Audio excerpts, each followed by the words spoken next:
On this episode of MythBusters, it's a dog's life. The team is on the trail of 3 canine conundrums. It's a dog-eat-convict world out there.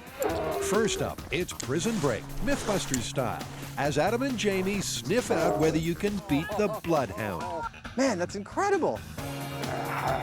Then Carrie, Grant, and Tori test mythical techniques to sneak past a guard dog. Oh my God, this is not working, this is not working, this is not working. Mush. Finally, Adam and Jamie test the proverb that you can't teach an old dog new tricks. Sit.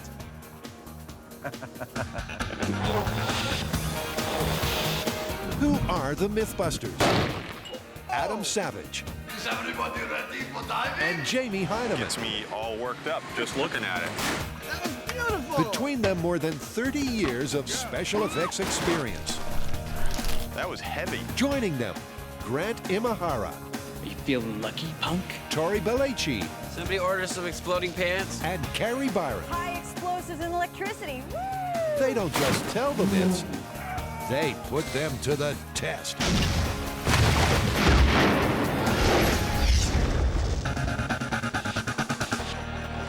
Have you heard the one about the Dyslexic Philosophers Convention?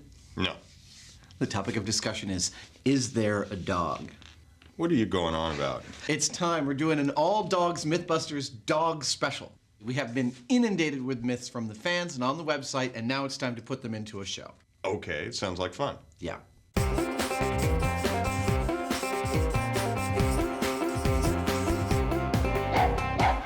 Okay, here's what I see.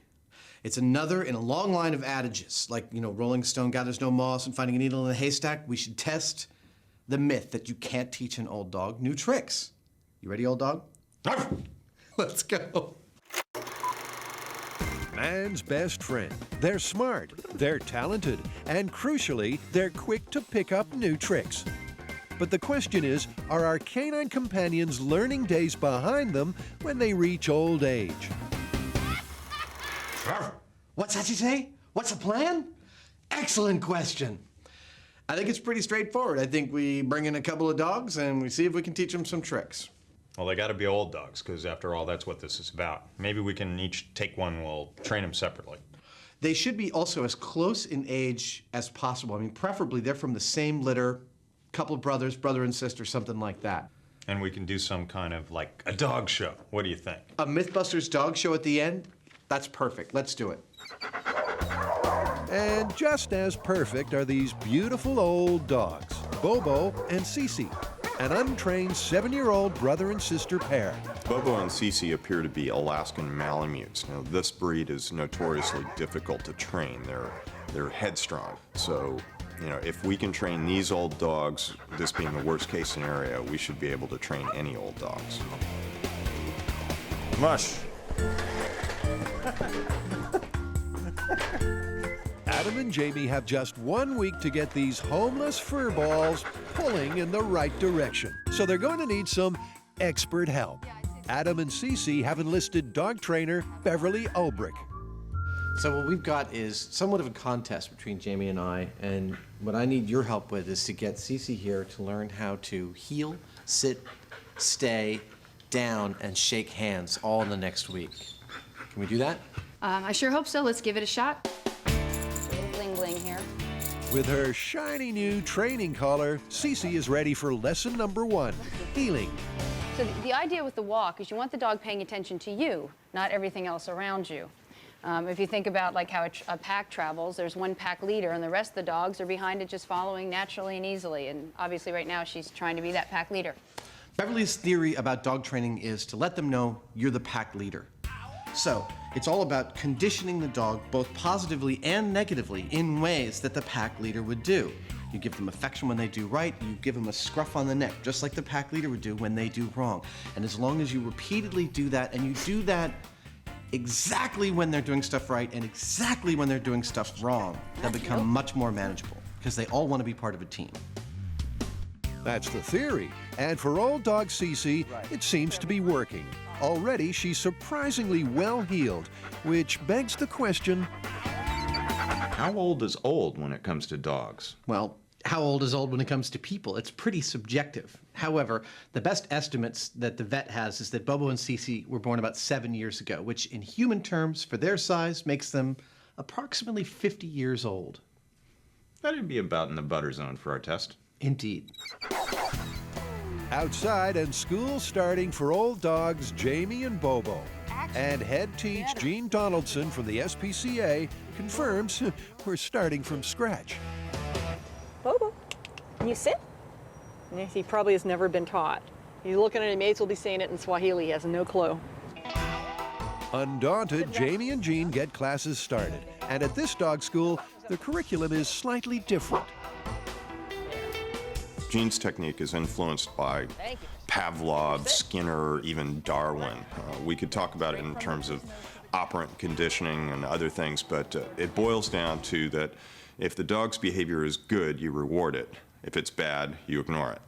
So I've got leverage in my hand, and at the moment, he's not going to give me a full down, but I got to pay something. This is called shaping by successive approximation. So I'm waiting for that right front leg. As soon as he crosses it, I'm going to pay him. Waiting for the leg. There's the leg. With Bobo getting down and Cece also responding well to the first day's lessons, doesn't that mean this myth is already busted? I think the myth is looking pretty bad at this point. The real test will come, I think, with the handshake. I think all the other stuff, heel, sit, stay, those are your pack commands, you know, just getting the dog to understand your words for what it naturally wants to do. But shaking hands, that doesn't happen in the wild. I think that's really going to be where the rubber meets the road and whether or not these dogs can learn a real trick.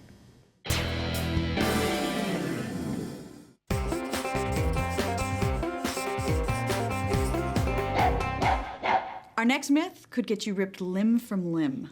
Cool. What is it? We're going to the dogs. It's time to test mythical ways to get past the guard dog.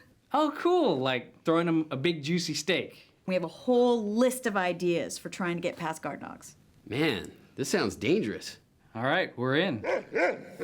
When it comes to breaking and entering, the MythBusters are, unsurprisingly, experts. Their criminal record includes safecracking, climbing air ducts, and beating laser beam alarms. All right, let's get out of here before the cops come. But today, they're filling the gap in their criminal CV by testing mythical methods to bypass a guard dog. Okay, guys, what's the plan? I think the first step is obvious. We need to get ourselves a dog, and I don't want to use just vicious pets. I want to go find a guard dog training school and get a real guard dog. This is gonna be fun. Oh, yeah, as long as we don't get bit. Yeah. The researchers have found just the place to get this myth off the ground. Whitmer Tyson Kennels, where police and guard dogs go to school. And in case you're wondering who let the dog out, Mike the handler did. This is Ewan. He's a 5-year-old German Shepherd.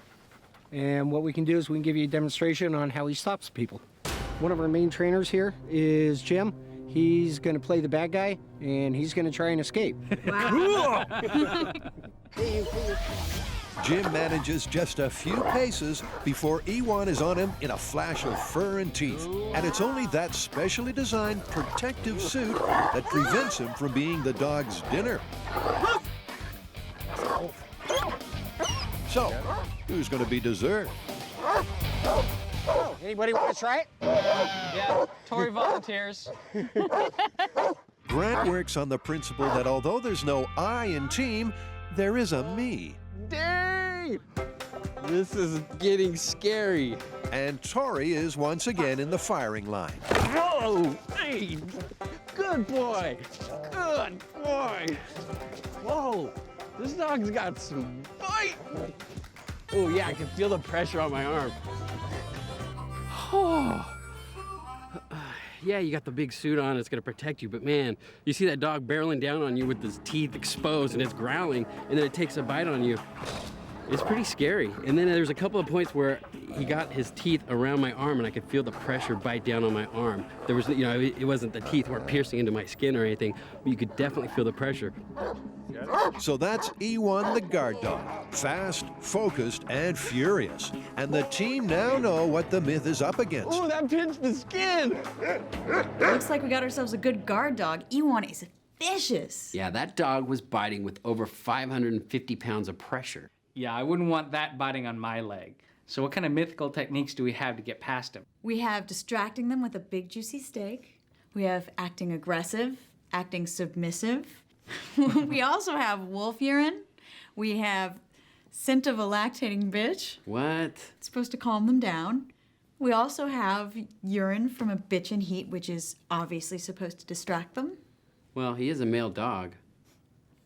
Well, we can't forget the enclosure that we're supposed to build to do our experiments. Well, let's keep that simple. We'll close off an area with the chain link fence. We'll put a safe in the middle, put treasure in it, and then we'll try our different techniques, see if we can get to the safe, get the treasure, and get out safely.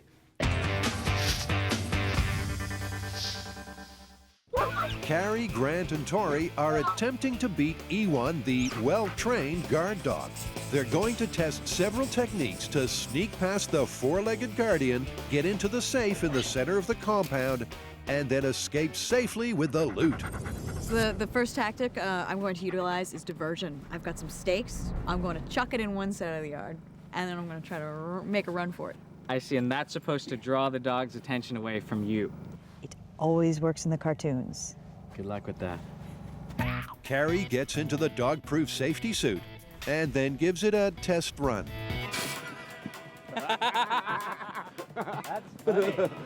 With Carrie about as mobile as a dog's chew toy, she adapts her heist plan. I'm not gonna be able to throw anything with this. I'm gonna get one of the boys to go over to the corner and throw it. That's not cheating. Everybody's got a partner in crime. Tori gets the plan underway by interesting Ewan in his meaty treat. Oh, look, he likes. Oh, you looking at it? You like you like the meat. I think you guys should probably go for it now, no? Tori's tasty T-bone taunting has bought Carrie enough time to get to the safe.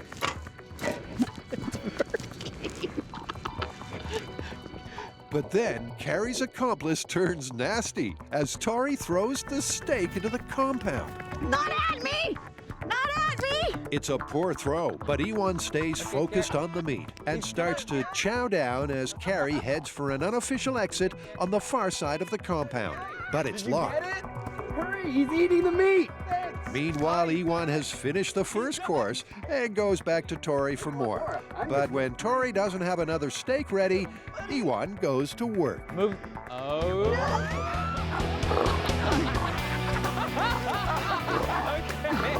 Okay. Call the dog. Get him. Oh, that was great. It totally worked. Well, kinda. The delicious diversion did distract Ewan long enough to get to the safe and secure the loot. But poor planning meant that Carrie ended up as the main course. But the necklace is somewhere inside the suit. I swear it's in here. I grabbed it. So it's plausible to distract a guard dog with tasty treats. But without that suit, Carrie would have been breakfast. Well done. Next up, Grant and Tori are tackling two myths which an animal behaviorist and fan of the show suggested. And they're both based on the concept that by using body language, you can persuade the dog to leave you alone. First into the ring is Grant, and the theory is Ewan will take Grant's submissive posture as proof he's not a threat. Oh my God, this is not working. This is not working. This is not working. I don't think it's working. But it doesn't work. Next, Tori attempts to take alpha dog status by getting aggressive. But his top dog impression simply results in him being the dog's lunch. With the score MythBusters 1, Guard Dog 2, it's back to Adam and Jamie. So how old is the phrase, "you can't teach an old dog new tricks"? Well, it's pretty old. It originated from some guy named Fitzherbert who wrote a paper on animal husbandry in 1523. That's it? Yeah. All right. The dogge must learn it when he is a whelpe, or else it will not be, for it is hard to make an olde dogge to stoop. Like I said, you can't teach an old dog new tricks. It's an age-old adage, and the MythBusters can't resist putting it to the test. On day one, the training went so well, the myth looked busted. Sit. Good girl. But in today's session, without pack leaders Beverly and Jean to show them who's boss, Cece, sit. well, the dogs' personalities are proving obstructive. We're a little too excited this morning. Bobo's a brat. First of all, I don't think he's as smart as CC. I can see it in his eyes. He's a little like... Yeah, you can cut that with a shot of him, you'll see it looks the same. Cece is a very shy dog. She is submissive, used to being submissive, and it's very easy for her to just shut down entirely. Oh.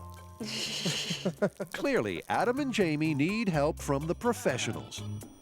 What I'm seeing here that might be happening is she might be a little more intimidated by you. A lot of times a dog, especially if she's a female dog, she may be more intimidated by males, either just by nature or because whatever men she's been with in her life have been a little rough on her, are firm with her, such that she's feeling that way. But a session or two with confidence-inspiring Beverly and timid Cece is responding not only to the expert... Gonna sit. Good baby. Good girl. She's listening to Adam. Down. There you go, good down. Girl. Good down. Now she's really engaging, this is great. Outside, Jean has Bobo the brat focused, and he's flying through all his lessons. And Jamie's not doing so bad either. Nice job. I tell you, I've seen a million genius dogs go nowhere because of crappy training. With 4 days of training complete, our elderly Alaskan Malamutes have come a long way. Yes, I could give him it. That's it. boy. Good. But the proof will come in the final exam, when Adam and Cece go head-to-head with Jamie and Bobo in a show dog showdown. Bobo, you gotta behave or we're gonna make you into a coat.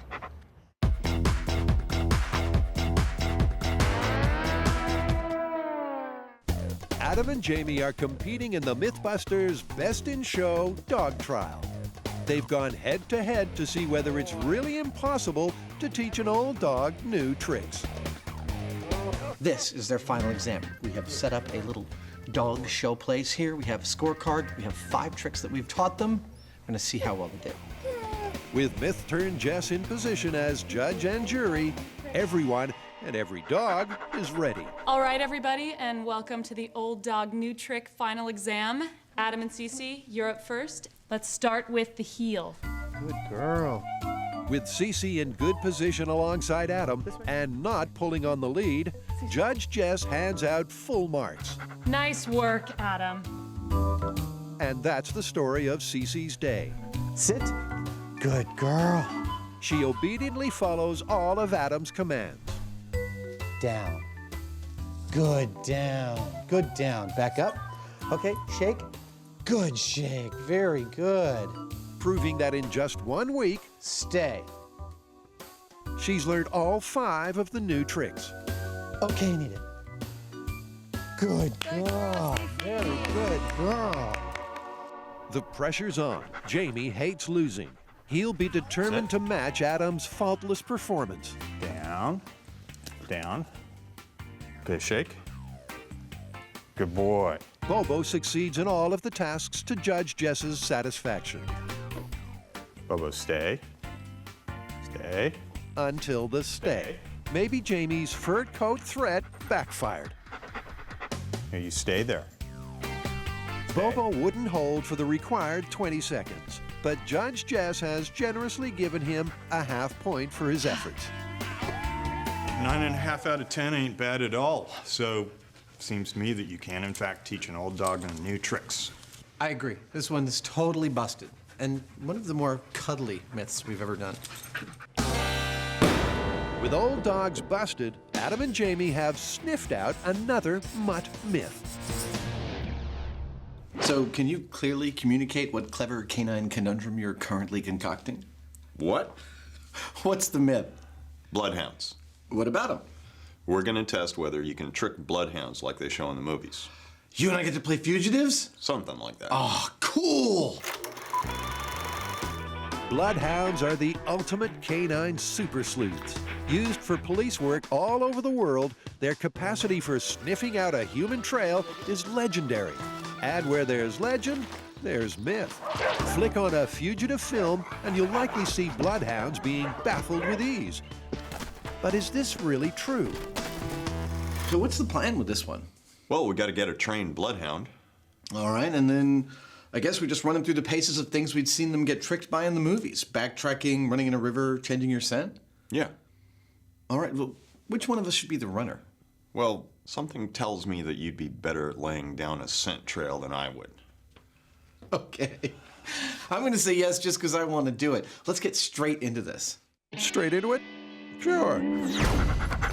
Can you guess what my role is today? I am the chasee. And I'm going to go over there and try every trick in the book to throw these dogs off my trail. We're going to see what works and what doesn't.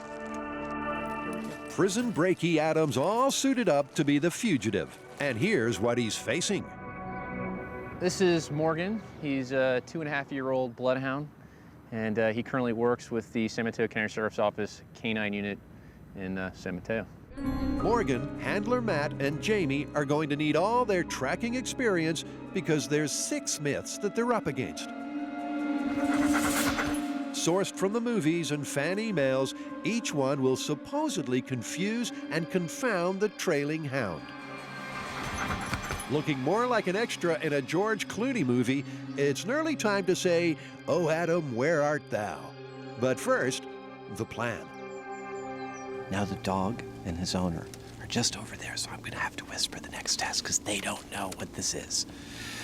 This next test, I am going to be zigzagging, I'm going to be doubling back on my trail, and I'm going to finish off with a lovely climbing of a tree. Whoa, so let the games begin. Adam has 5 minutes to get as far away as he possibly can from Morgan, the human-seeking missile. Okay, that was a zigzag. Adam, looking like a recently escaped Benny Hill character, lays down as many zigs, zags, and doublebacks as he can before scampering up a tree. Hello, team. This is Convict 1. I'm hidden. Which means it's time to release the hound. And Matt's first move is to show Morgan what the search and rescue community know as the scent article. Smell. Get him. In actual fact, it's one of Adam's unwashed t-shirts. To get an understanding of exactly how Morgan can find Adam from sniffing his dirty laundry, let's go to a graphic. The scent a bloodhound detects are the millions of skin cells we're constantly shedding. These minute particles carry a person's unique scent signature. They rub off on anything we come into contact with, and we leave a trail of them wherever we go. Adam may as well have left signposts, because what's immediately striking is the pace at which Morgan works. Matt and Jamie, not to mention the unfit crew, are at full pace trying to keep up. Where is he? I'm sensing maybe Adam did a little doubling back. Jamie's on the right track, but it's Morgan's nose that got him there. And pretty soon our police pooch is barking up the right tree. That's a good boy, where'd he go? That's a good boy, where is he? Good boy. So that's myth number 1 busted, and Adam is on his way back to prison, although he doesn't seem all that upset. I just want to say, if this looks like fun, it's twice as much fun as it looks like. This is like, wow, who hasn't wanted to try this?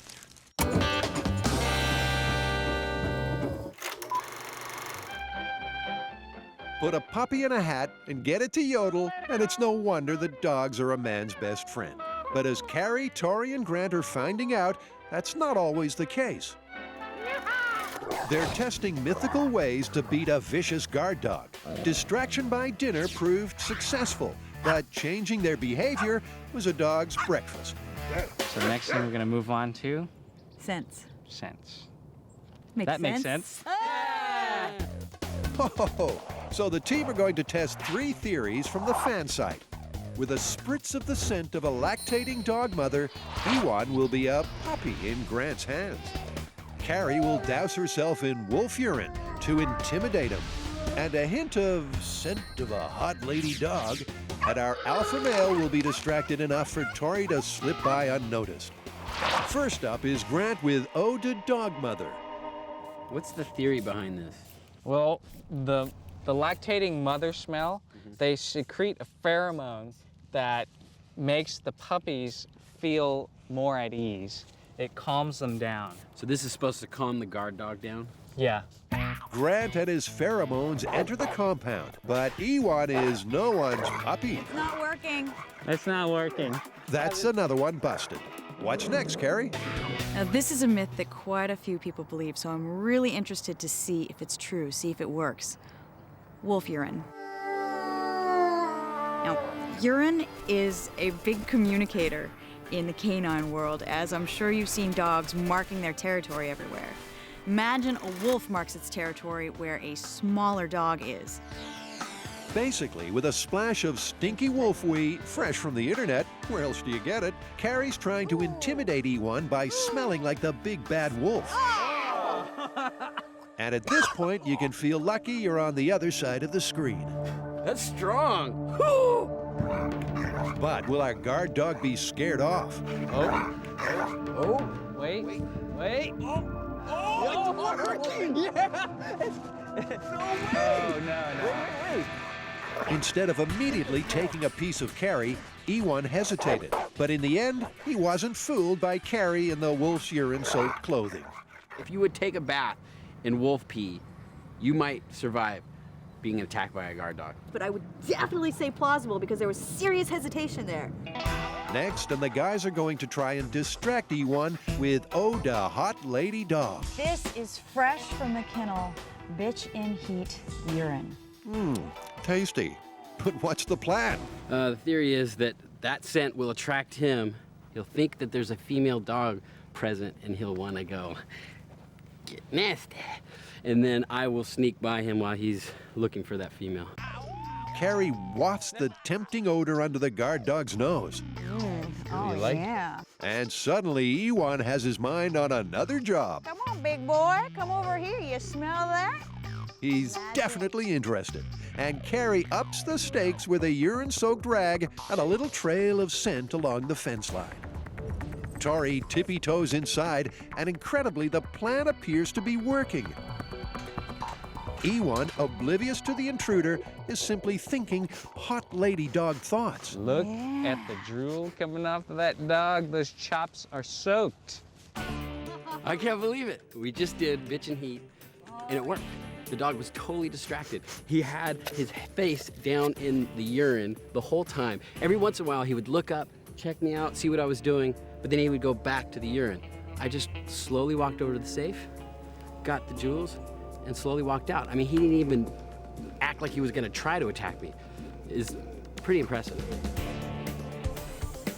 Yeah! It worked! Bitch and heat. Give it up! Nice! While Tori shakes his booty after securing the booty, the final results for beating the guard dog are in. But this shaggy dog story ain't over yet. Many MythBusters moons ago, in the story of the salsa escape, Adam proved that he's a dab hand at literally breaking out of prison. And I escaped! But now the team is testing the myth that on the resulting manhunt, Yeah, zigzagging didn't work at all. the Bloodhounds can be foiled with a few fiendish tricks.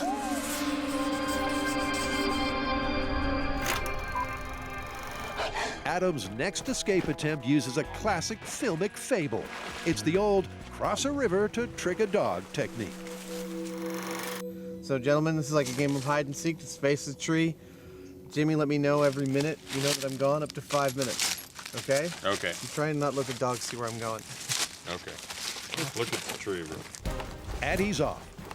With a 5-minute head start, Adam attempts to lose his pursuers with multiple river crossings. And just like the movies, he makes his way up one stream for at least 100 feet before getting back to dry land. But did his tactic wash away the trail? At the first watery obstacle, the evidence is no. Oh, great. Because Morgan doesn't even pause. He's following and finding Adam like he has a homing device. That's a good boys! That's a good boy! No way! That's impossible! What a good boys you are! Dude! It took you less time than the first two tests. You're just a stinky guy, what can I say? I guess all the sweat from running equals, a bunch of fear pheromones or something. Man, that's incredible. It's a dog-eat-convict world out there. At this point, the water doesn't look like a terribly good thing to try and use because from what we've learned about talking with these guys and what we just saw, water actually likes the scent. The scent is kind of hydrophilic, apparently. It likes to collect in low areas, like where the water is. Water's no guarantee that the scent's going to go away. Incredibly, that's true. As long as the water is slow-moving or still, it has the potential to retain the trail better than dry land.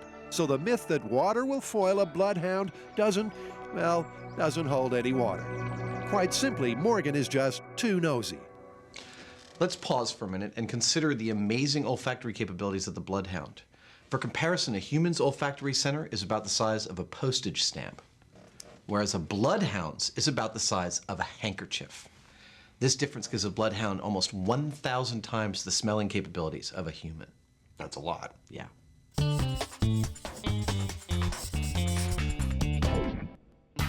Adam is once again on the run. Maybe he escaped before he had a chance to use the prison gym. Seeing as he won't be able to outrun Jamie and the Bloodhound gang, he once again uses film folklore. In Cool Hand Luke, hero Paul Newman conjures up a cloud of peppery spices that, when inhaled, supposedly blind the dog's noses. Could this be the method that messes up Morgan? This time I used MythBusters brand ground pepper. I had a confidant of mine stash it in this barn where I knew it would be. And I sprinkled it all over the floor of the whole barn, and then I jumped out the window. And the theory, this is right from the movies, is that the dog smells pepper. Can't smell human smell anymore. With his trail trap of nasal disaster set, Adam hunkers down in his hidey hole. And Morgan and his team of human handlers, ignoring the spectacular scenery, soon arrive at the barn. Where'd he go? Where'd he go? Couldn't be in there. Let's go. Come on. Let's go. Where'd he go? But after a couple of circuits and no sneezing, Morgan finds the trail leading away from the shed and right to a very busted Adam. You found me. Despite the peppery problem, Morgan once again gets his man. Well, I think we've proved that it doesn't work. Yeah, well, it didn't hurt Morgan. So what's next? I got another one up my sleeve, but I'm not going to tell you what it is. I can't wait.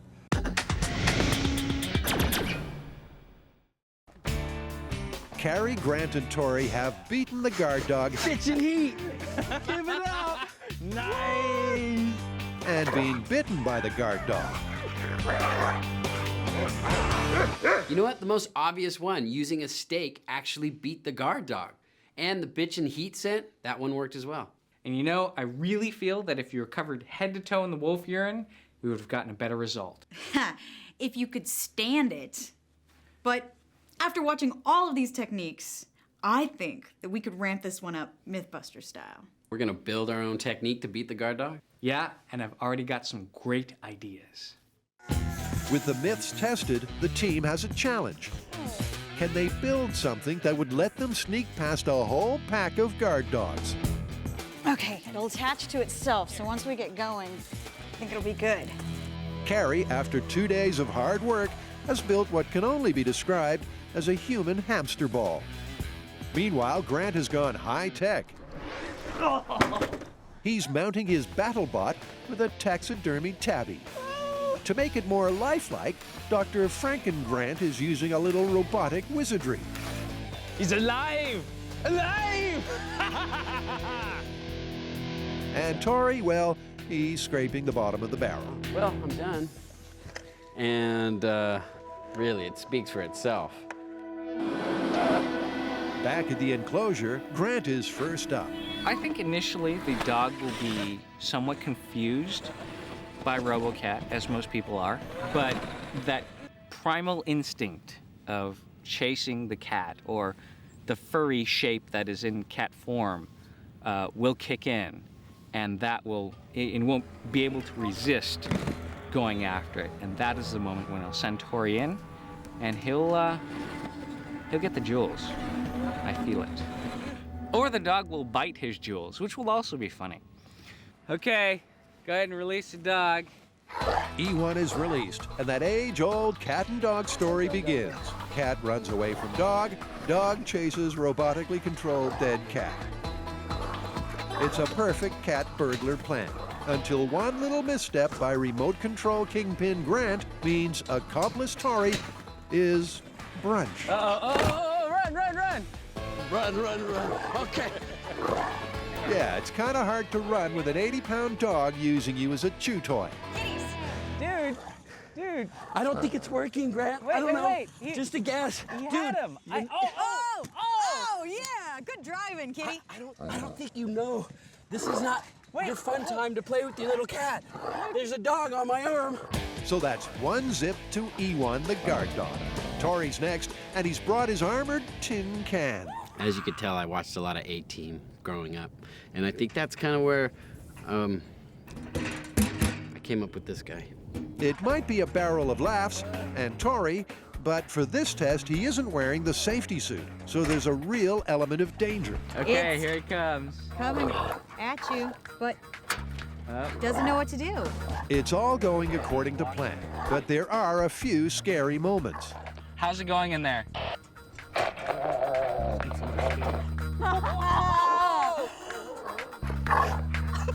But Tori manages to inch his way over to the safe safely and secure the loot. I got it. Yeah! It's during Tori's slow crawl home that E1 works out by gripping the wheel, he can get more leverage. Out! Here! And Mike the handler calls it off before Tori gets injured by E1's 550-pound bite force. I got it! No, you didn't. Man, you threw the towel in too soon. I was robbed. I could have been a contender. While Tori tells us about the coulda, shoulda, wouldas, E1 the champ is warming up for round 3 with Carrie, the human hamster. Dog is in. I see the dog. He doesn't even see you. E1 looks confused.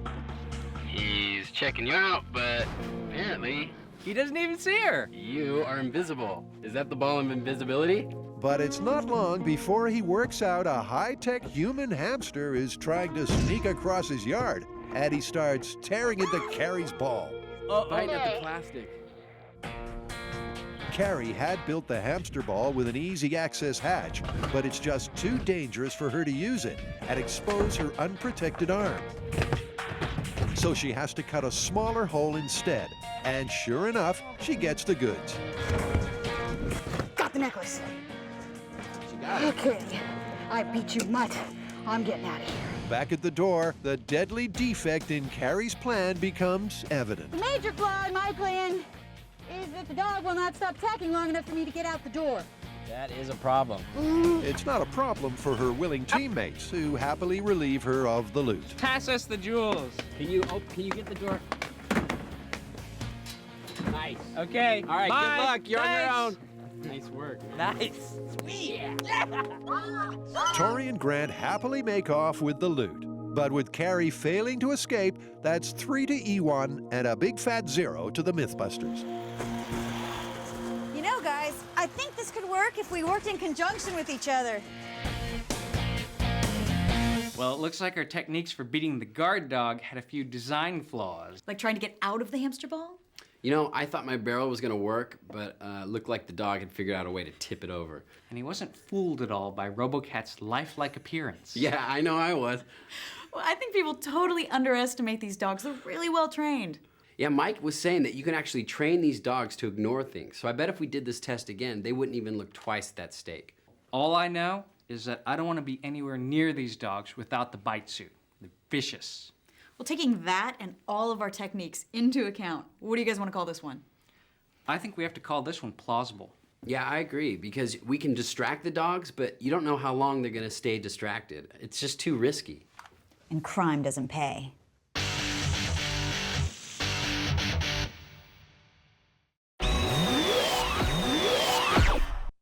Adam is 3 down against Morgan, the world's most sensitive sniffer.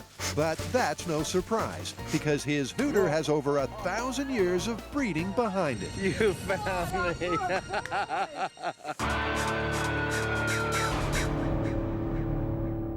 Let's talk about the origin of the Bloodhound. Okay. Well, we have citations referring to sleuth hounds hunting men as early as the 13th century.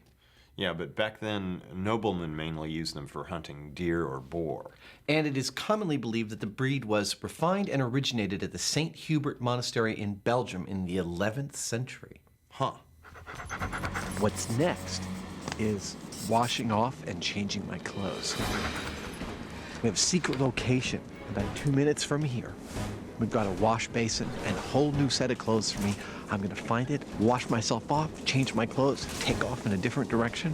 We'll see if that fools the dog. I have no doubt he can find my wash basin. The question is, can he follow me from there? As predicted, Morgan finds the wash location. Oh, what a good boy. That's a good boy. Where'd he go? But for the first time, our intrepid trackers are stumped. But it's not because Adam has washed his scent off, it's because there's too much of it. I'm guessing he took a shower. This just might be a lot of scent. I don't know if we're having trouble getting out of it or what. Adam's odor is overwhelming because of all the water and the amount of time he spent there. I know, where is he? Matt realizes this and works Morgan over the area looking for the exit point. Meanwhile, Adam, with some time on his hands, relaxes. But Morgan remains focused. In fact, the Bloodhound is famous for being patient and stubborn, characteristics that have been selected for just this purpose.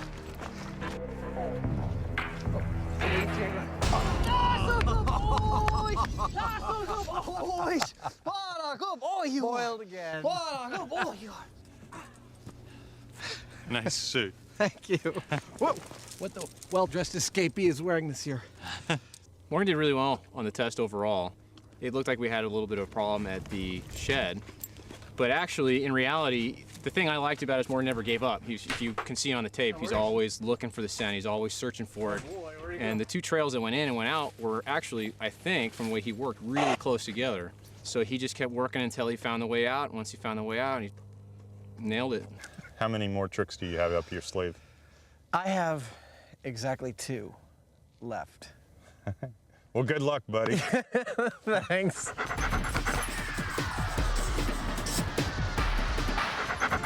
Everybody knows from the movies that coffee is supposed to mask, like, shipped drugs. It's supposed to mask the smell from sniffing dogs. And it is a very strong scent. And so I guess the theory is that it will overpower the dog's olfactory abilities and he can't start to pick up my scent. And the cologne, again, is also, something that we're hoping will overpower my odor and throw him off the trail. Did you smell that? Even I can smell that one. Unlike the spicy pepper experiment, which was designed to blind the dog's sense of smell, this coffee and cologne test is all about masking Adam's odor and confusing poor old Morgan.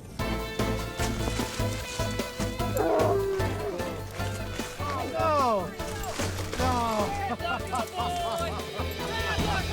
Good boy. He smelled like a cheap date, but, at the end of it all, unless you're a cheap date trying to escape, this isn't going to help you out because Morgan found him right away. I suppose the secret's out about what this test is about. Yeah, this is just downright mean. Oh, really? Yeah, oh yeah. This is a hard one. Yeah, for us this is hard. Some people, not hard. For us, this is hard. The urban environment theory is that it makes it harder for the dog to find me for two reasons. One is that the area is heavily trafficked by other people. The other is that it's harder for him to smell my scent on pavement. Adam has laid down a 6-block urban maze of a trail. The ultimate test for a bloodhound. Good boy. Smell. Get him. Straight away, it's apparent that Morgan is a little distracted by all the interesting big city smells. Leave it. Let's go. Where'd he go? Leave it. Let's go. Get to work. Too much stuff going on here. Matt, realizing Morgan has lost his focus and the trail, Leave it. Let's go. Get to work. brings him back to the start in an effort to pick up on the scent again. Smell. Get him. Let's go. The team have clearly followed a different route to Adam, but after 90 minutes of false leads, they finally find their furtive fugitive. It's a good boy. An incredible find, but as Adam points out, there was an element of luck involved. Well, I'm amazed that you found me because I didn't go that way. I came that way. I came through a car park, and in fact, I even left a couple of scent pools for you. I got down on the ground and grinded around, give you a little gimme, and then I came through an alley back there and came this way. I wouldn't chalk this up to sheer luck, but I wouldn't call it 100% find either. I'd say it's somewhere in between, and Morgan's still a young dog, still work in progress, still learning what he's doing, and this is, without a doubt, the most difficult environment for him to track someone in. Morgan and I haven't yet concentrated on urban environments. It's possible that if you did it with a dog with more urban experience, you might get a different result. It's true, there are plenty of documented cases of bloodhounds successfully following a trail through heavily populated areas. But there's no doubting it's tough. I don't know about you, but I've had enough running for like 3 myths. I'm gonna change back into civilian clothes and sleep for a couple of days. All right, let's clear out. As the team head home after a hard day hunting and being hunted, Jamie decides that the old film industry proverb, "never work with animals," is totally busted. This has been really a wonderful experience for us because, you know, working with an animal like this that is so amazing. I mean, Morgan was, it's like magic what this dog can do. It's also really impressive to see a man working with a dog. It strikes me as something that's more like an art. This isn't just like a machine that's picking up scents. This is a combination of the man and his relationship with the animal, taking advantage of what the animal can do, picking up those little tiny hints of what's going on and trying to pull it together into, a composition that ends up catching the bad guy. It's really something special. Let's recap all the ways we tried to beat the Bloodhound.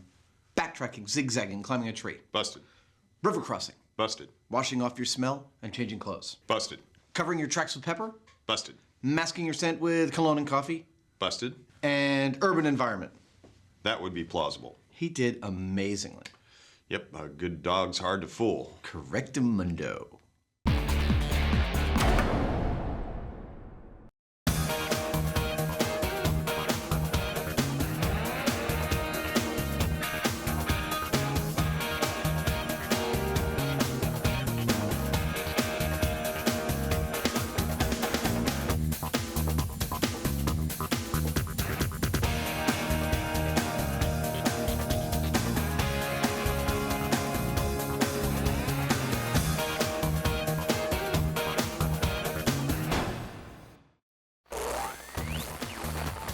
On this episode of MythBusters, You are looking for Mr. James Franklin Heidemann. it's take 2 of Man versus Man's Best Friend. We're hot on that guy's trail.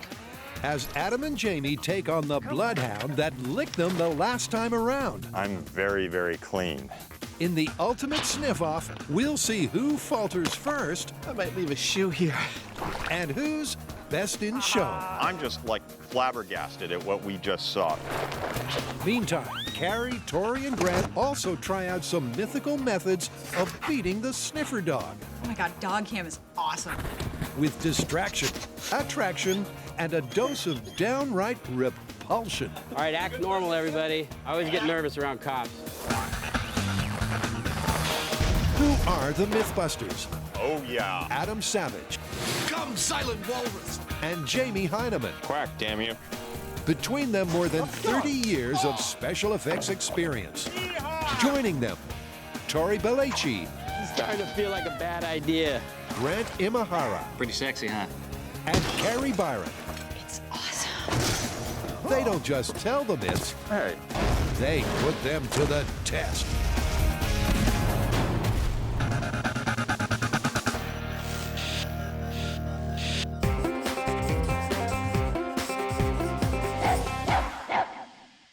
You remember 3 years ago when we did the original dog special? Yep. Remember how you chased me through the woods with the Bloodhound while I tried like 6 or 7 different methods of evading you? Yep. Well, ever since we aired that episode, fans have been emailing us, both with things they said we didn't do correctly and new things they want us to try, and I think it's time to revisit it, try it again. Well, maybe if we get it right this time, they'll stop hounding us. Somehow I don't think so. Back when we first tried beating the Bloodhound, AWOL Adam had the time of his life. I just want to say, if this looks like fun, it's twice as much fun as it looks like. He ran crisscross. He waded through water. Then he wasted a whole peck of pepper. None of it worked. But this time, the old boys have some new tricks. I think the plan here is pretty simple. We get the same trainer and the same dog. That would be Matt and Morgan. Exactly. Run them through a whole set of new tests. See how they do. Those new challenges, fresh from the fan site, are the red herring, the no-sense suit, the deep water run, and the lineup. And there's also been some recasting. This time, however, Jamie's the escaped convict, and I'm the sheriff. That's right. And Morgan is still Morgan, little suspecting what waits up the track in test number 1. Well, Jamie, in light of your friendship with the governor, Morgan, Matt, and I are going to give you a 5-minute head start. Go!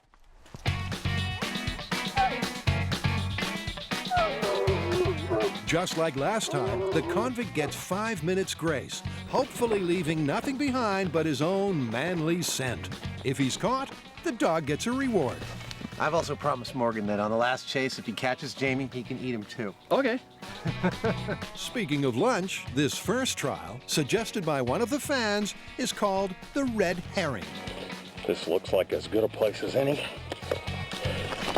And if that needs explaining, here's Jamie with fish. Unfortunately, this isn't smell-o-vision, but let me tell you, this is really stinky stuff. It's a persistent smell. And the idea is that once the smell gets in the dog's nose, he's not going to smell anything else. Red herring.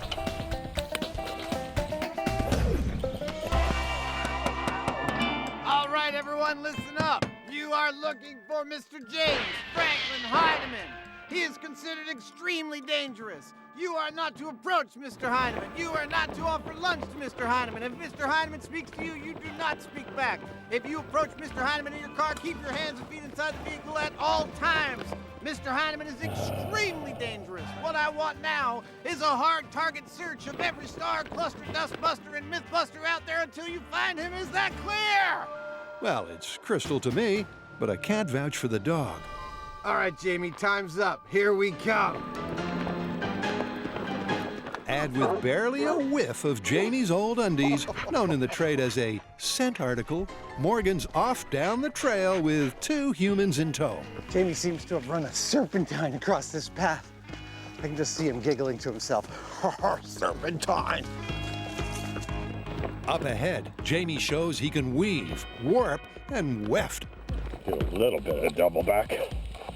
Although I don't think that's gonna fool him. But the herrings just might. Morgan doesn't just stop for a sniff. Leave it, get to He tries staying for dinner. Leave it, get to her. Leave it, get to her. Let's go, come on, come on. Let's go. Now, in your classic detective story, the detail that has nothing to do with finding the murderer that throws the detective off the trail is referred to as the red herring. Now, our convict, Mr. Heineman, seems to be quite the reader, for in an attempt to throw us off his trail, he has left us an actual pile of red herring. Doubleback Jamie holes up in a thicket, close enough to the action for him to smell Morgan.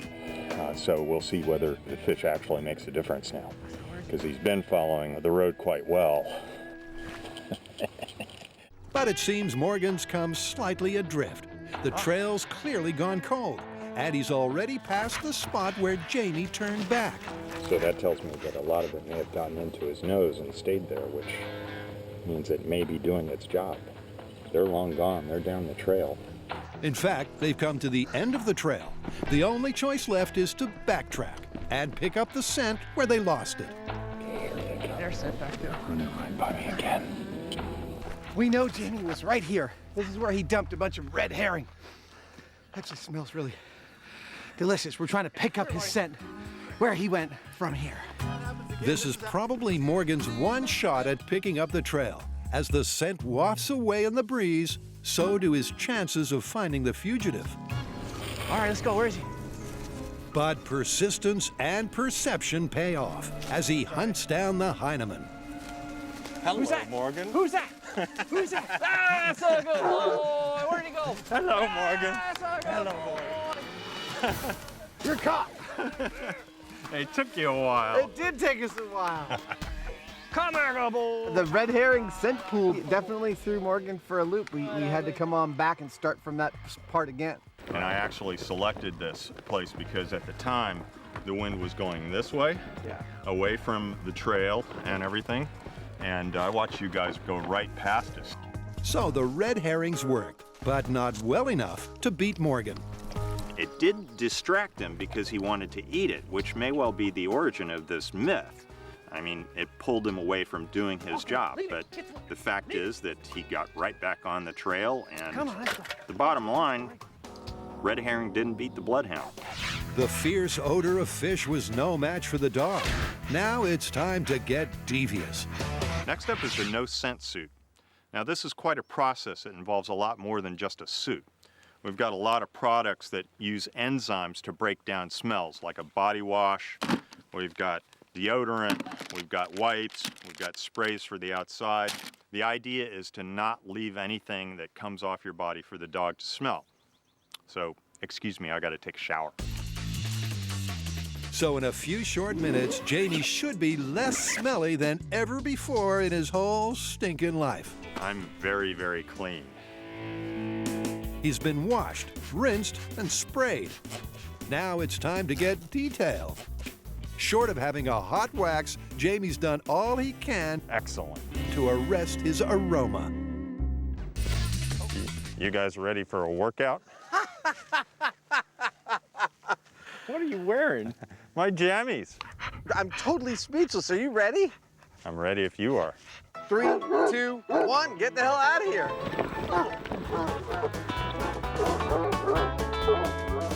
Once again, the head start is 5 minutes. Jamie sticks to the path for a while, hoping the no-scent suit lives up to its name. This whole concept of eliminating any trace of human smell is very familiar to hunters and trappers. Most animals can smell us a mile off, so it really pays to disguise or neutralize your scent the best way you can. Now, a hunter does that to sneak up on his prey, but I'm using the same technique to avoid getting nailed by this dog. Back down the track, the hound is let loose as Jamie goes off-road. Okay, where to go? They're coming to get me. Okay, this is it. I think we got a scent. We're on him. But that might just be wishful thinking. Jamie, meantime, is snug and smug. And you know what? If they come upwind, the wind's going this way. Everything that's behind me is thicket. So they're going to have to pay for it. Then again, sometimes it just doesn't matter which way the wind blows, or seemingly what you're wearing.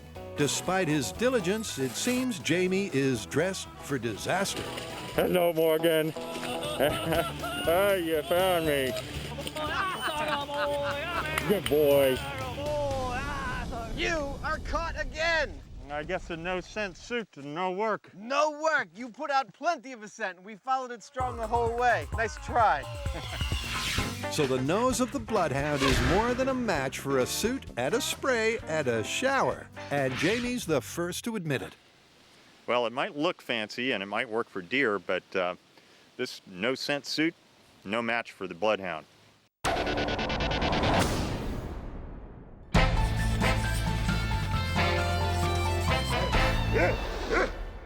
Okay, so Dogs, the sequel, what have we got? We are testing myths on how to beat a sniffer dog. You know, I've always wanted to test that. Yeah, you and the fans, because the website is full of suggestions on how to get contraband past these dogs that have been trained to detect it. Cool. She's not a sniffer dog. Yeah, it's the best I could do at such short notice. By sniffer dogs, they mean the ones trained to snuffle your suitcase for something illicit. So to kick off this myth, let's see if and how it all works. Both parties agree that this interspecies get-together should be outdoors, and the nearest thing we have to a backyard is the bomb range. Now, normally when we come up here, we're blowing something up, but today we're gonna be playing with dogs. Detecting dogs, to be exact. And they're some of the best in the country. Now, we're not allowed to tell you what they are trained to find, but we are gonna be able to show you exactly how good they are at finding stuff. Almost any breed of dog can be trained for detection, but bigger is better in case things turn nasty. Compared to bloodhounds, well, the skill set is slightly different. So what's the difference between a detecting dog and a tracking dog? For a detection dog, they're looking for a specific substance. For a tracking dog, such as the bloodhound, they're actually looking for a human scent. Now, how do you train these dogs to sniff out a certain, contraband? What we do is we introduce them with an odor, and once they indicate on the odor, we teach to sit down. And then there's a reward that comes along with that. It could either be food or a toy. No cheating. That's pretty much the same incentive scheme we use with Tori. But these special agents have a talent no man will ever come close to matching. So to put these contraband sniffing dogs to the test, we need some contraband. Now, this is a material that they're trained to sense, but we're not at liberty to reveal exactly what it is. And when I smell it, all I smell is paper. Let's see how the dogs do. Now, it's not that we doubt that they're good at their job, but before we try to bamboozle these dogs with mythical ways to defeat them, we do need to see one in action. All right, so I got the contraband. I'm gonna go over here where there's all these old vehicles. There'll be a lot of different smells, gas. I see some horse trailers. I'm gonna put it near there. Maybe the scent of the horse might throw the dog off. Rest assured that the mystery material packed in the envelope is legal. Accepting the challenge is sniffer dog Buck and his trusty sidekick, Ken. I think he's distracted. So am I.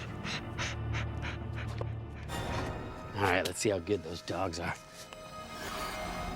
So the search for the substance begins. And remember, all Grant could smell was the paper it was wrapped in. He is very focused. After checking the containers...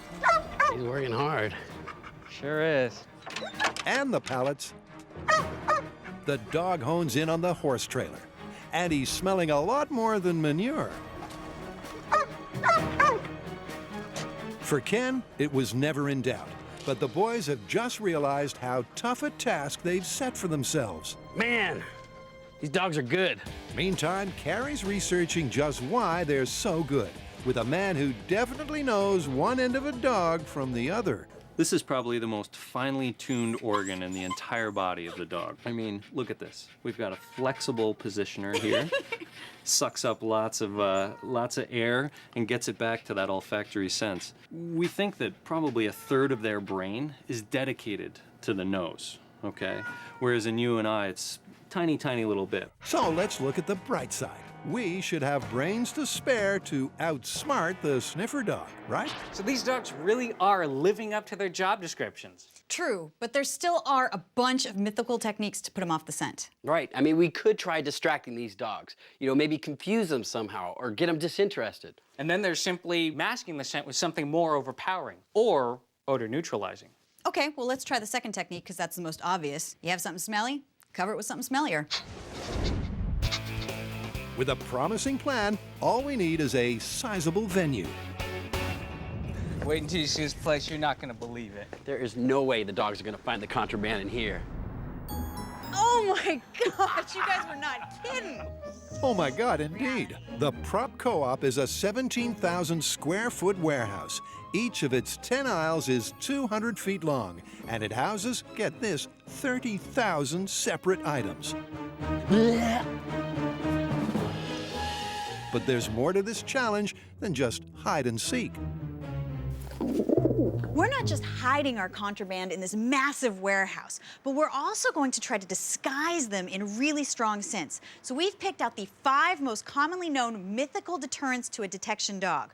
We have coffee, we have peanut butter, citronella, perfume, and bleach. We'll see if any of these really strong scents can fool our dogs. Carrie kicks off by packing the same contraband we used before inside a canister full of coffee. Sniffer dog Rex and his good friend Jason turn up to take the test. Hi.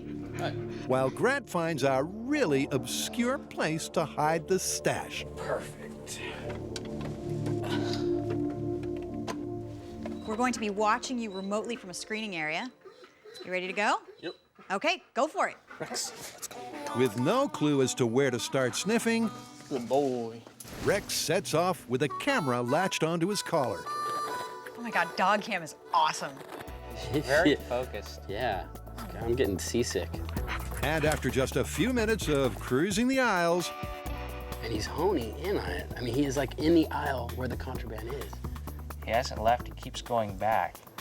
it's hard to believe that our secret substance, packed inside coffee and sealed in a plastic container, emits any odor at all. Oh, he sat down. He sat He down. sat down. That's a signal, right? Yep. He found it. There it is. He found it. Go, buddy. And he found it inside of 5 minutes. This is just what they didn't expect. So it looks like coffee is not strong enough to distract him from finding the contraband. Which is really strange because coffee is the most famous of all of the mythical, scent disguises. I mean, you always hear about coffee. Yeah, but you know what? Didn't beat him. Coffee busted. All right, let's move on to the next one. So the next test is peanut butter. Now, I think this might work a little bit better than coffee because it's a lot denser and thicker and might be able to conceal the scent. To further confound our canine crime fighter, Carrie slips the container inside a filing cabinet. Okay, that ought to be good. But now, like Grant, I need to spread my scent all around so that there's no trail for the dog to get to.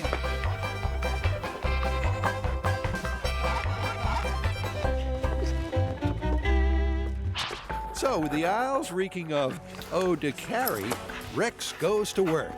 Look at him. He's just going crazy, looking all over. He's looking for one scent in a warehouse full of things. It's virtually a needle in a haystack. Where'd you hide it? I hid it in the file cabinet on aisle 3. You'll never find it. Well, you wouldn't think so, when the scent he's pursuing is submerged in peanut butter hidden inside a drawer. But Rex has other ideas. Oh. Yeah! You got it! Peanut butter busted. For a second there, I thought it was actually gonna work. So the team keeps trying to discombobulate the dog, but neither masking the target smell with a strong perfume He found it! or bleach worked well enough to rattle Rex. How the heck do they do that? All right, next. Next is citronella. That's almost as bad as the perfume. It's worse. And it's looking like Tori just might be right. There's no time limit set, but the longer Rex takes, the more likely it is that he's lost the scent. Time after time, they pass by the package. He's really close right now. This is right in the area. And just as they're thinking they've foiled the sniffer dog, Rex puts his nose right in it. He found it. So hiding a scent with another scent, busted. I'm thinking busted. Yeah, we're gonna have to ramp this up. So it's time for Plan B, which hopefully means driving a highly trained dog to distraction.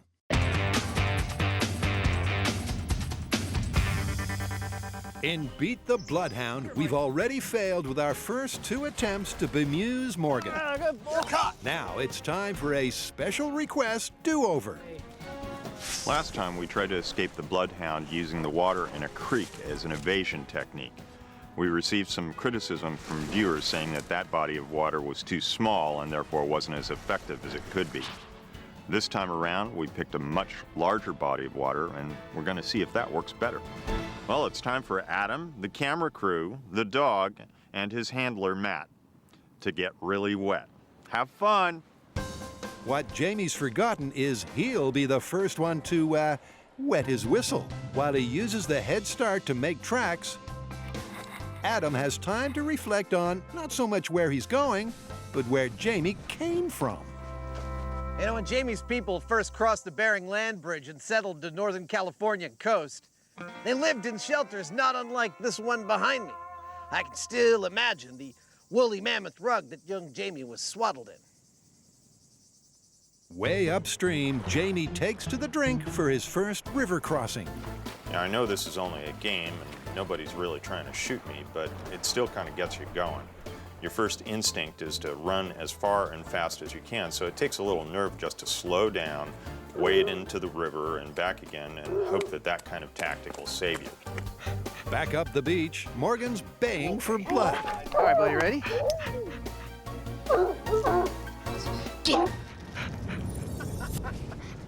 Here we come! The sand is so soft they could almost follow the footprints. We're out of that guy's trail. But that won't last for long as this search and retrieve turns amphibious. All right. Come on, let's go. Where'd he go? Oh, there you go. Come on. Oh, hey, that's cold. The manhunt turns decidedly moist as Jamie, like any good felon, travels from bank to bank.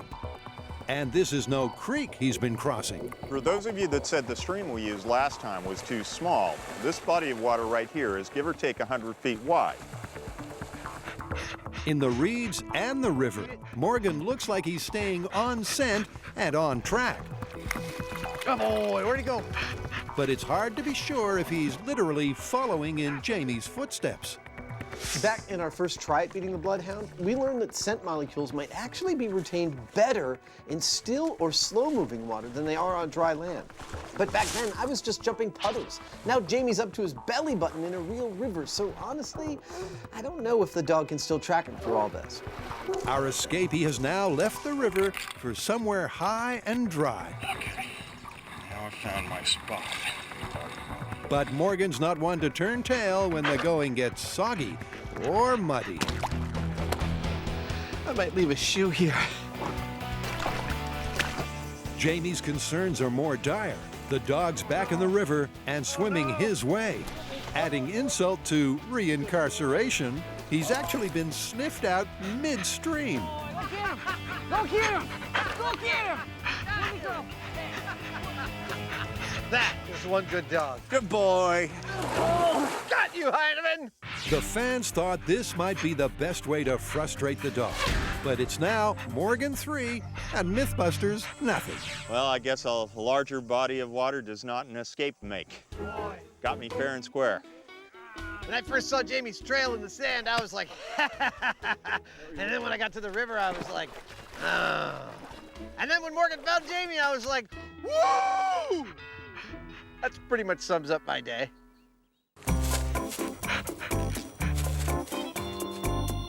Okay, so we know that the detection dogs can smell our contraband in whatever we try to disguise it in. So let's move on to distractions. Okay, well, let's start it with an attraction. We know from our previous experiment with the dogs that when there was a urine of a female dog and heat around, our attack dog could not focus at all. All right, well, in addition to that tactic, let's also try repelling the dog. Now, as we know, dogs hate high-pitched frequency sounds. So why don't we get one of those sound dog repellents? That way the handler can't hear it, but the dog will hate it and try to get away from it. The first thing they need to find out is if one of those high-frequency devices actually works to repel dogs. Volunteering for testing, well, kind of, are Carrie's two pups, Gertie and Smash. Now, we shouldn't be able to hear this. They should want to get away from it as quickly as possible. All right, let's see if it works. 3, 2, 1. Look at that. It totally worked. And I don't know about you, but I didn't hear it. This is cool. So the myth takes a turn to the great outdoors, and this time we're taking it to the people. Here we are at Fort Mason at the edge of the bay where we are setting up a live concert scenario. I think this is going to be the perfect location and situation to try to fool the Sniffer dogs. It may not look like much now, but through the magic of television, over 200 people. And for each of our tests, one of them will be holding our contraband. Adding further confusion to this dog-unfriendly scene, we've invited a man with a very loud car stereo and a fast food truck that should waft a dog-distracting scent through the crowd. Meantime, Tori's first job is finding a fitting contraband mule. They're using the same mystery substance as last time, so nobody's breaking the law. Hey, nice shirt. Thank you. He's looking for someone who doesn't stand out from the crowd. You know, we want people who are just dressed normally. He finally settles on Kyle as his average Joe. I think we found our guy. Come with me, I gotta talk to you. If you choose to do this, I have some contraband in this bag. You're gonna be holding this contraband, trying to get into this concert. But what I also have here is a sound repellent, and this will drive the dog crazy. So every time the dog comes up to you, I want you to push this, and we'll see if this actually keeps the dog away from the contraband. Okay. So we've sorted the rules of engagement, but it's always worth getting a second opinion from Dr. Mike. That could work, actually. Dogs have a much higher frequency range than people do. Not to mention, she's got about 18 muscles that control the movement of this ear. We've got about 9. And she hears things about 4 times louder than you and I do. In what you might call the ultimate lab test, Gypsy gets picked to defend her profession. The crowd splits into lines, and remember, the stereo is still banging out tunes, and the smell from the taco truck is deliciously distracting. And somewhere in that seething mass of humanity is Kyle and his contraband. All right, act normal, everybody. I always get nervous around cops. Now Gypsy begins to sniff out the substance, one row of malodorous malingerers after another. Then, as she draws ever closer to Kyle, he starts pushing the button. But this is a dog on a mission, and the ultra-high pitch has no effect whatsoever.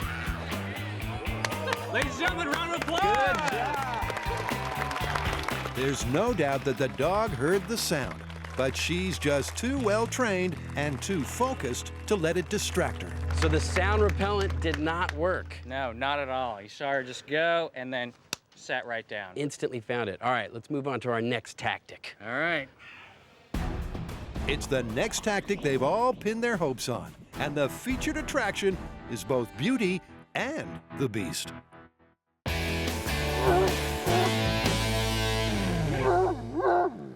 Adam and Jamie are trying to beat the Bloodhound, and so far, it's not going well. Got you, Heineman! Next up is the lineup. The question we're trying to answer is whether a bloodhound can use a scent article to identify a suspect in a lineup. Thanks to the movies, we all know how a lineup works. All right, hit him. A multiple choice for a witness to pick out the bad guy. That's him. You're sure now? That's the one. But we're challenging Morgan to sniff out the suspect. To be fair, he's had no training in multiple felon detection. But it's our show, and we'll take every advantage we can. Kevin, are we ready to bring in the suspects? Ready. Excellent. We'll find your accomplice soon enough, Heineman. Former Bloodhound trainer Kevin Bond steps in to run the trial. And here's how it works. 5 volunteers each supply 1 unwashed shirt, and each shirt gets a number. The men are directed to follow a path, then split up to take their positions. So far, 4 of our suspects are equidistantly spaced, about 20 yards apart, about 200 yards away from us. With the last of the lineup put in his place, Adam picks 1 shirt at random for Morgan to sniff. If he tracks down the owner, he's beaten the lineup. Now all that remains is to call action. All right, Matt, bring in the dog. It's time to find out which one of our suspects in the field is Mr. Heineman's accomplice here. After whiffing the shirt, Morgan leads Matt to the long yellow grass on a trail that's been trodden by all 5 suspects. That bunch of grass is the point of divergence. And right now, Morgan's got 5 different human scents in his nose. I know it's kind of unfair, but we want to see if the dog can still pick up the original scent and find his man. The dog does choose his man. Then another, and then another. The signals he's giving are far from clear, and after a few frustrating minutes, neither Morgan nor Matt can make a positive ID. Yeah, I'm done. Do you want to give him one more shot? I can. I don't know if it's going to change anything, though. But it might. Only Kevin knew which shirt belonged to which man, and he's told the producers that Morgan actually got it right on his very first sniff, though no one else knew it. He did make a beeline for the correct suspect in the very beginning of the test. He's just not giving me anything. So our question is, was that a problem with communication between the dog and the handler, or was that the dog didn't actually know that this was the right guy, he just took a random lucky guess? With that in mind, we're going to do the test over again, and we'll see what happens. A fresh start needs a new lineup. The men are dispatched to their respective trees, and the dog gets a sniff of a different scent article from a new perp. Jamie and I are watching with great interest as Morgan heads pretty much straight for one of the guys. But he doesn't seem to be indicating as strongly as Matt would like, and then heads off to sniff a second suspect. By this time, Matt decides there's no point in going any further, and I'm hoping that we finally managed to confuse this dog. My best guess is the gentleman that we went to first there. All right. Shall we bring him in? Sure, what the heck? Let's see what happened. All right. So they round up the usual suspects, and Sheriff Savage gives them the 3rd degree. Okay, which one of you guys was tagged by the dog? Now, here's the $1 million question. Which one of you is the owner of this shirt? Hey, we got a positive! Wow. That's a positive ID right there. None of us knew whose shirt that was. Good dog! I'm just flabbergasted at what we just saw. Here we are in the middle of a field with a breeze going across it. I just saw a dog come up to a scent article and barely pause in front of it, and then take off making a beeline for our suspect. Oh, that's a good boy. I don't get it. So the lineup, what do you think? Well, I think it's plausible the dog can often pick out its suspect, but it's far from 100%. Agreed. We came close, but still can't call it busted. There's just one test to go, and it's all down to Jamie. You know what's funny about this? You make a natural escape convict. Why, thanks. You're welcome. Hey. Get him!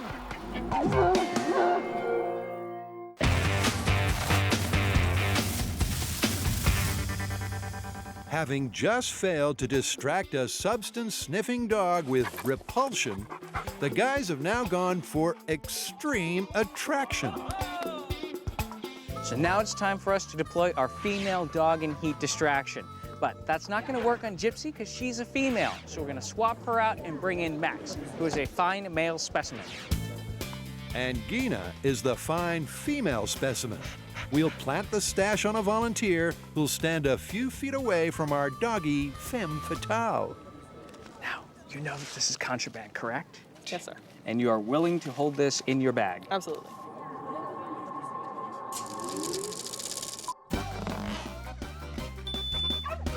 No one here knows if the scheme has a chance of success, though we'd sure like it to turn out like this. It's time once again to defer to an expert prediction. So dogs have an organ called the vomeronasal organ, or the Jacobson's organ. And it sits back behind the opening of the nasal passages in the mouth, and it processes data, a lot of data. It collects really big molecules. These big molecules, they could be pheromones most of the time. So for a female that's in heat, she's gonna be putting out a lot of pheromones and a lot of chemical signals. So this dog that's coming through, he might get his brain scrambled, so to speak. So the stage is set to make animal attraction a spectator sport. All right, you guys ready?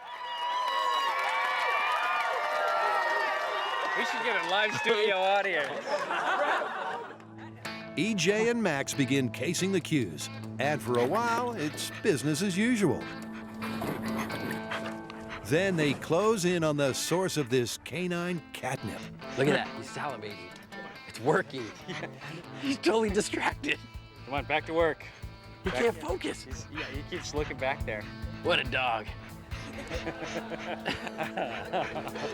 He does look distracted, and this is the point where the handler does his bit, enforcing the proper procedure. In real searches in real world, we take the dog out first. Even if they're in heat or not in heat. In heat or not in heat. They gotta be out. So in heat or not, other dogs are always removed from the scene, and that's exactly what they do with Gina. But good job. All right, thank you. All right, see you guys. Bud has that brain-scrambling waft of female pheromones already done irreparable damage. To find out, Max is put straight back to work. And incredibly, proves that he still has his mind and his nose on the job. So to really disrupt the detection, seems we might have to target the man, not the dog. The dog and the handler, they're a team. If we're gonna beat them, we're not gonna beat the dog, so I think now we need to focus on the handler. Okay, so we've seen these dogs just can't be beaten. But what about the handlers? So what if we took something that the dog was attracted to, some kind of food treat, and we put that next to the contraband? Then when the handler opens the bag, he thinks the dog's going for the food and moves on. In other words, give the handler a false positive. Exactly. Oh, I got another idea. What if we hide the contraband in something really gross?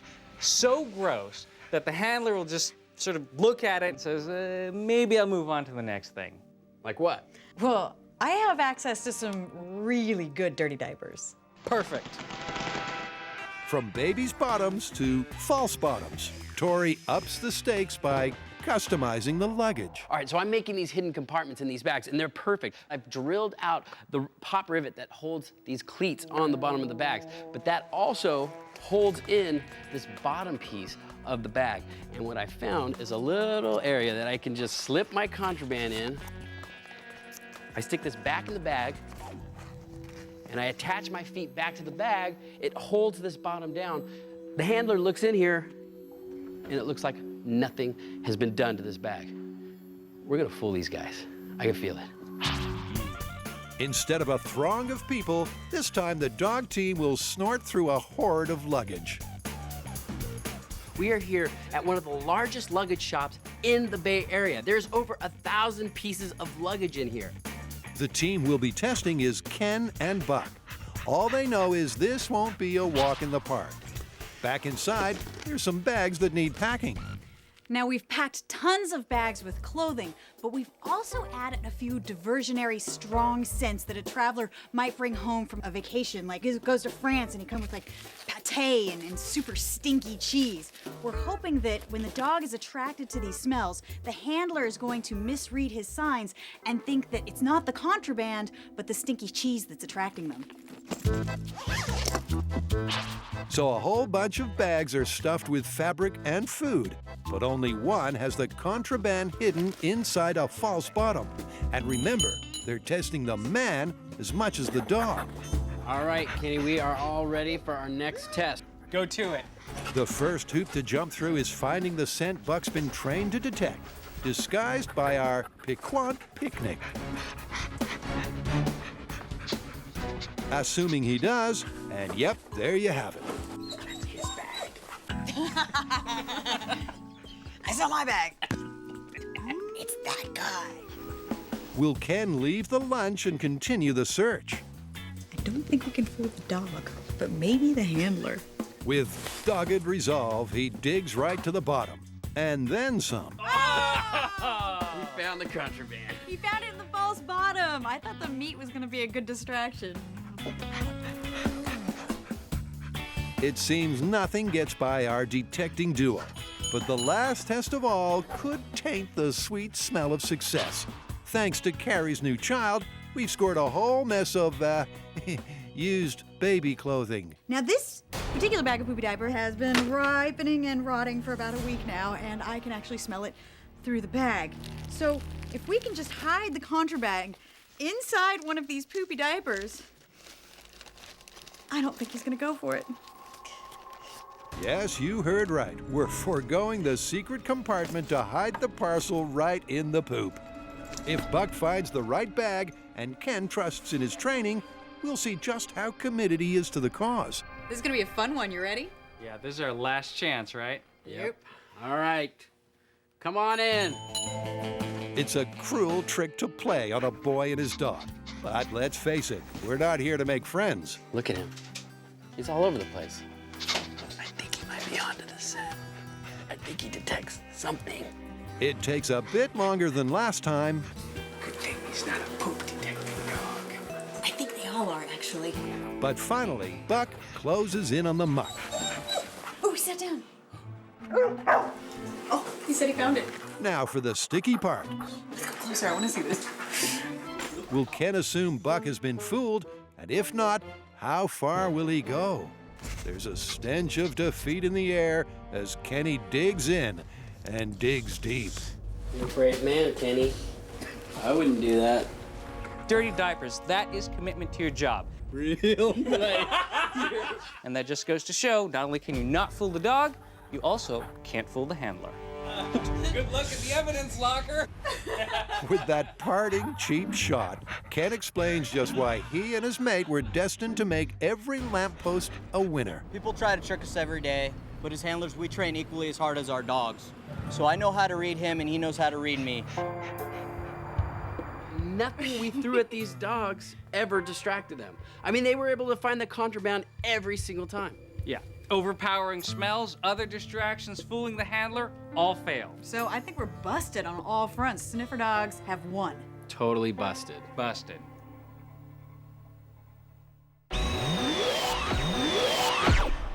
Over the course of 2 episodes, Jamie and I have tried everything we have ever heard of to evade the Bloodhound. Tree climbing, backtracking, zigzagging, river crossing, using a commercial hunting no-scent suit. And while none of it's worked, we have in fact learned a few things along the way, and it's time to put that knowledge that we've gained to the ultimate test. Our point of departure is this. Remember this, the no-scent suit? Now, this failed to fool Morgan's olfactory senses, but we still feel like there's a concept here that we can utilize, and that's why we designed this, the MythBusters Advanced Body Odor Removal Zone. The scent removal process begins here, in this very tent. Inside, once sealed away, convict Heineman will rinse himself, then he will wash himself, then he will wipe himself down with wipes specifically designed for hunters to remove their body odor. He will then don the first layer of protection he will wear and exit the tent. So the Crim once again turns clean skin, but this time around, that's just phase 1. Ready for phase 2. It's a procedure so thorough, he'll actually need help from 3 expert assistants. Where they will implement a 15-step process that will not only install upon Jamie a specially modified gas mask that filters his output, not his input, but 2 more layers of sealed suits. In between layers, he's wiped down with acetone and spritzed with more no-scent hunting spray. I'd just like to seal around your eyeballs here. I should note that I've modified this mask, so I'm actually exhaling out of the filter instead of inhaling, as it was designed to do. And I've reversed the one-way valve here, so my exhalations are being filtered by a charcoal filter. And that's not all. Remember when I said Jamie rinsed himself off? Well, he did it in this black pool right here, which is now full of a concoction I like to call essence of the Heineman. It is this concoction we will fill this backpack sprayer with. That's right, Jamie will be wearing a backpack sprayer with which to lay down a fake scent trail. And if none of that works, I don't know what will. Are you ready? Take off then. Whoever said I never gave a guy a running start? So he's released back into the wild, spraying a decoy scent of his own bathwater, full of the sweat, the oils, the flakes of skin that smell uniquely of Jamie. Notice that I'm being very careful about how I handle this sprayer. I'm making sure that I stay upwind as much as possible. I'm keeping the nozzle of the sprayer pointed away from me and down in the weeds, so none of the water gets on me. When he figures he's frolicked enough, he dumps loads of the scent in a circle, then tosses the backpack and hightails it for the tall timber. Our opponent, crafty walrus. Our weapon of choice, man's best friend. Let's go. You ready, buddy? Oh, he's ready. Get him. It's on.